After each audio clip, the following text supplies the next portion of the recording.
Assalamualaikum warahmatullahi wabarakatuh. Perkenalkan, nama saya Yusuf Prasetyo, NPM 1901011176 dari kelas G. Di sini saya akan jawab beberapa pertanyaan untuk memenuhi tugas ujian tengah semester mata kuliah Al-Quran, Hadis, dan Pembelajarannya. Oke, langsung saja ke pertanyaan pertama, yakni bagaimana konsep Merdeka Belajar dan Pendidikan 4.0. Oke, munculnya era industri 4.0 mengubah paradigma dari berbagai sektor, khususnya pendidikan sendiri. Dari mana pada masa sebelumnya, ya, yang jika pendidikan itu dilaksanakan secara klasik hanya dilakukan di ruang kelas, maka di era industri 4.0 ini mengartikan pendidikan tidak lagi hanya berkutat atau kegiatannya hanya dilakukan di ruang kelas, namun belajar tanpa batas waktu dan tempat. Oke, konsep pendidikan 4.0 ini sangatlah berbeda dari pendidikan pendidikan klasik, ya, terutama dalam hal tujuannya, di mana nilai tidak lagi menjadi konsen ataupun fokus pertama dalam mencapai tujuan pendidikan itu sendiri. Akan tetapi tujuan dari pendidikan itu yakni untuk mengubah ataupun meningkatkan skill, kompetensi, kreatif, dan tingkat kritis dan keterampilan pada peserta didik. Oke, di sini saya ada beberapa faktor terkait dengan pendidikan 4.0. Yakni yang pertama, asemen kompetensi minimum.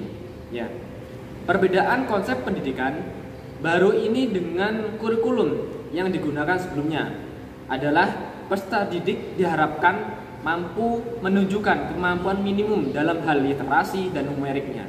Nah, fokusnya bukanlah sebanyak apa peserta didik mampu mendapatkan nilai yang tertinggi, melainkan bagaimana peserta didik dapat berpikir kritis, terampil, kreatif, dan memiliki kemampuan yang kognitif, ya, pada karakternya. Seperti itu. Kemudian yang kedua, yakni survei karakter. Ya, cukup melegakan bahwa pada akhirnya pemerintahan mengakui pendidikan di Indonesia adalah investasi yang mahal sekali ini, karena pendidikan adalah tempatnya untuk mencari ilmu.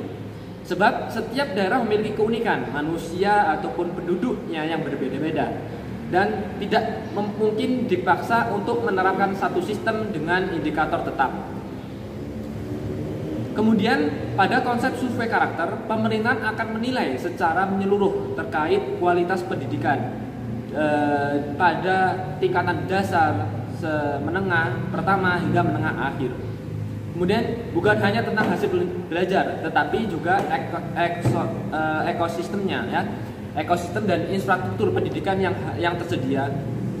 Dengan kata lain, pengembangan kualitas pendidikan bukan lagi tentang penerapan indikator kualitas tetap. Kemudian pendidikan itu tidak hanya tentang peran guru, melainkan harus dilihat juga tentang survei ataupun kondisi infrastrukturnya. Nah, dengan kata lain, pengembangan kualitas pendidikan bukan lagi tentang penerapan indikator kualitas tetap, tetapi berdasarkan data hasil survei terbaru terhadap pendidikan ataupun lembaga-lembaga pendidikan yang ada di seluruh Indonesia. Nah, kemudian yang ketiga, yakni perluasan penilaian hasil belajar. Nah, mungkin sudah kita ketahui bahwasanya penilaian pada umumnya pendidikan saat ini adalah melalui penilaian ataupun berupa angka. Setiap peserta didik yang memiliki angka tinggi maka dia akan berhasil dalam mencapai tujuan pendidikan. Nah, berbeda halnya dengan pendidikan 4.0 ini. Pada konsep tujuannya yakni yang paling utama adalah meningkatkan daya karakter ataupun keterampilan kreativitas dan kepribadian peserta didik. Sehingga penilaiannya tidak diambil saja melalui nilai yang tertinggi, melainkan bisa dengan menggunakan penilaian seperti magang, pertukaran pelajar, kemudian asistensi pengajar di satuan pendidikan, dan penelitian, proyek kemanusiaan, kemudian ada juga kegiatan kewirausahaan dan praktek lapangan yang lainnya. Nah, dari situ diambillah nilai, ya, di mana guna untuk meningkatkan kreativitas, keterampilan, karakter, dan kepribadian setiap peserta didik. Oke, lanjut yang keempat, yakni pemerataan kualitas pendidikan hingga ke 3T. Oke. Merdeka belajar juga dapat diartikan keadilan terhadap akses pendidikan yang setara bagi seluruh peserta didik di Indonesia, pemuda di Indonesia. Oleh karena itu, ya, pemerintahan harus membuat kebijakan afirmasi dan pemberian kuota khusus bagi peserta didik yang tinggal di daerah 3T. Industri 4.0 ini adalah momen penting dalam pemerataan kualitas pendidikan Indonesia. Sebab pada tahun 2030 kelak, ya, akan menjadi puncak bonus demografi, di mana Indonesia dengan 64% penduduk adalah angkatan kerja. Kesiapan sumber daya manusia SDM Indonesia akan sangat menentukan keberhasilan kita dalam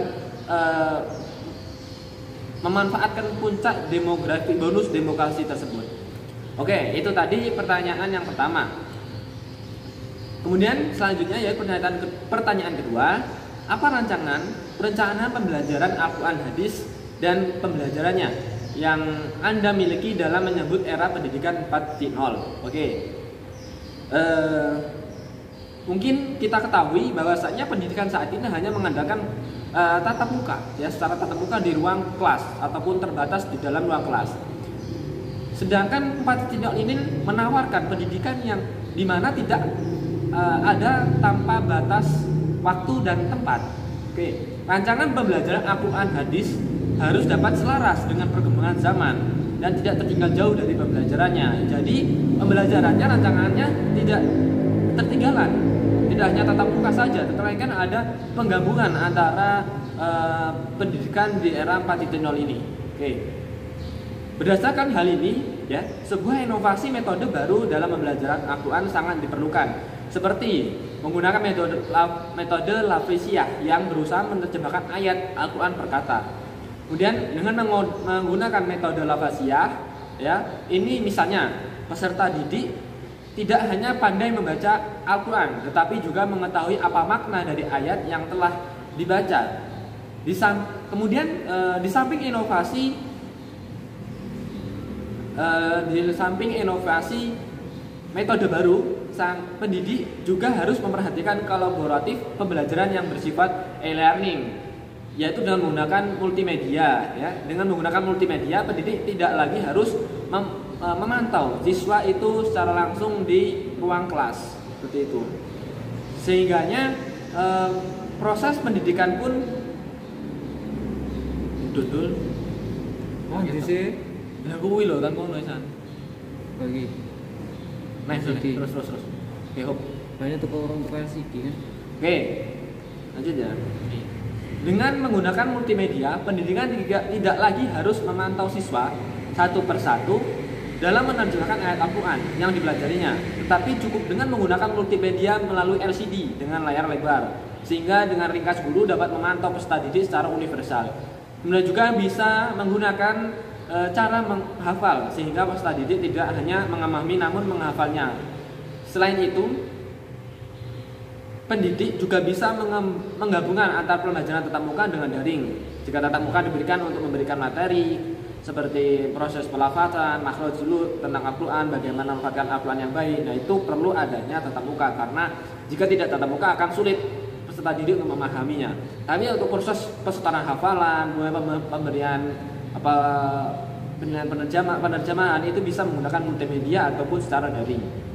Oke, itu tadi penjelasan mengenai pertanyaan yang kedua. Lanjut yang pertanyaan ketiga, bagaimana strategi pembelajaran Al-Quran hadis dan pembelajarannya dalam menghadapi tantangan era pendidikan 4.0? Oke. Ini sebuah tantangan ya, di era pendidikan 4.0 ini yang belum pernah dihadapi oleh pendidik ataupun peserta didik pada umumnya. Oke. Strategi yang digunakan dalam pembelajaran Al-Quran hadis dan pembelajarannya dengan memperhatikan indikator-indikator kompetensi dasarnya. Ketika sudah memperhatikan hal tersebut, maka dengan mudah menentukan strategi yang tepat untuk menghadapi tantangan pendidikan di era 4.0. Seperti ya, strategi yang mengharuskan ya peserta didik untuk dapat aktif dalam pembelajarannya, dapat menuangkan ide gagasannya dan secara langsung dapat mempraktekannya. Ya, seperti metode diskusi, kemudian strategi diskusi, kemudian listening team ataupun yang lainnya, yang dimana peserta didik diajak untuk aktif ya dalam pembelajarannya. Nah, seperti itu. Kemudian lanjut yang pertanyaan keempat. Bagaimana pengembangan media pembelajaran Al-Quran hadis dan pembelajarannya yang sesuai dengan era pendidikan 4.0? Oke. Mungkin banyak sekali ya media atau media pembelajaran yang dapat digunakan dalam proses pembelajaran Al-Quran hadis dan pembelajarannya. Seperti media WhatsApp, Al-Quran, kemudian e-learning, Google Classroom, kemudian ada Telegram. Nah, itu banyak sekali yang bisa dapat digunakan dalam pembelajaran hal tersebut.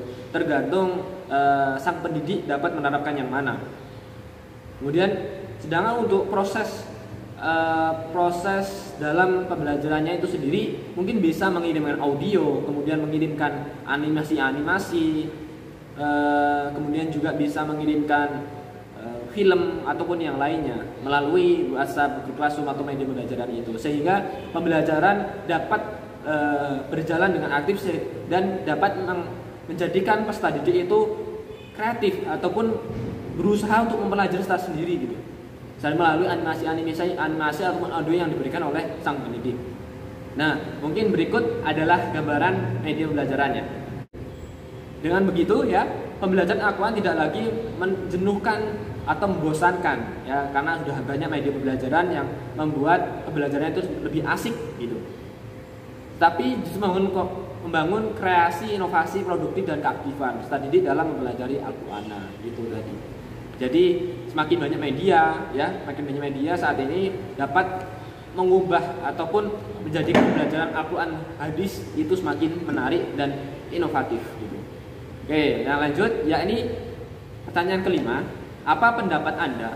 Tentunya didukung dari berbagai teori yang kuat terkait evaluasi pembelajaran Al-Quran hadis dan pembelajaran dalam suasana yang berdampingan dengan COVID-19. Oke, baik.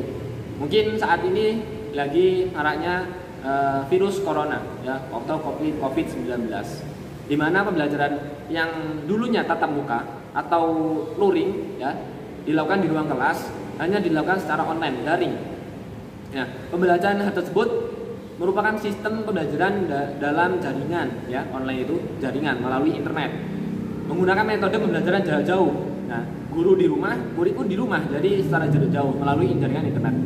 Pembelajaran online atau daring merupakan suatu daya upaya oleh pemerintahan ya, untuk memperkecil kasus penularan COVID-19 ataupun corona ya, virus corona yang sedang melanda di seluruh penjuru Indonesia termasuk Indonesia ini ya. Pembelajaran daring atau online menjadi solusi pembelajaran di masa pandemi yang telah melanda berbagai negara. Itu tadi pembelajaran online, sehingganya pembelajaran karena ada virus corona COVID-19 dilakukan secara daring.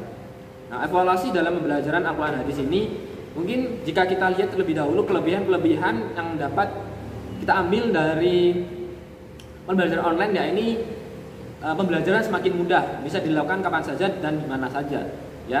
Kemudian dapat memperkecil atau memperkecil kasus penularan COVID-19. Oke. Kemudian peserta didik juga dapat memiliki waktu yang lebih terhadap bersama keluarganya. Nah, itu tadi beberapa kelebihan ya. Mungkin yang selebihnya mungkin bisa teman-teman cari lagi. Nah, kekurangannya sendiri, nah ini kekurangannya, evaluasinya ya.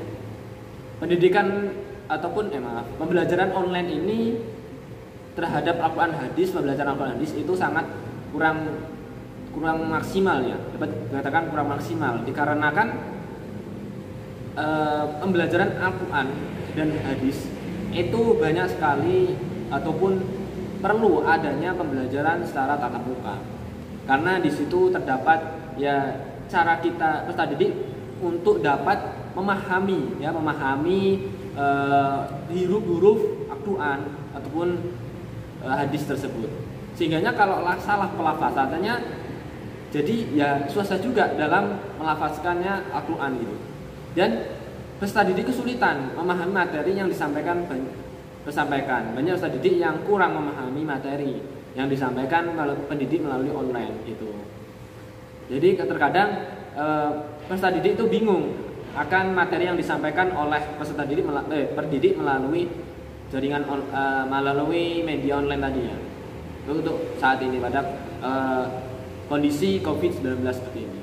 Nah, mungkin itu tadi jawaban dari 5 pertanyaan tugas ujian tengah semester mata kuliah Al-Quran, Hadis dan Pembelajarannya. Mungkin cukup sekian dari saya. Jika ada yang salah ataupun tutur kata saya yang kurang berkenan dari teman-teman dan mungkin kurang pas ya terhadap teori-teori yang sudah pelajari, saya mohon maaf sebesar-besarnya. Kepada Allah saya mohon ampun. Saya akhiri billahi bil haq fastabiqul khairat. Assalamualaikum warahmatullahi wabarakatuh.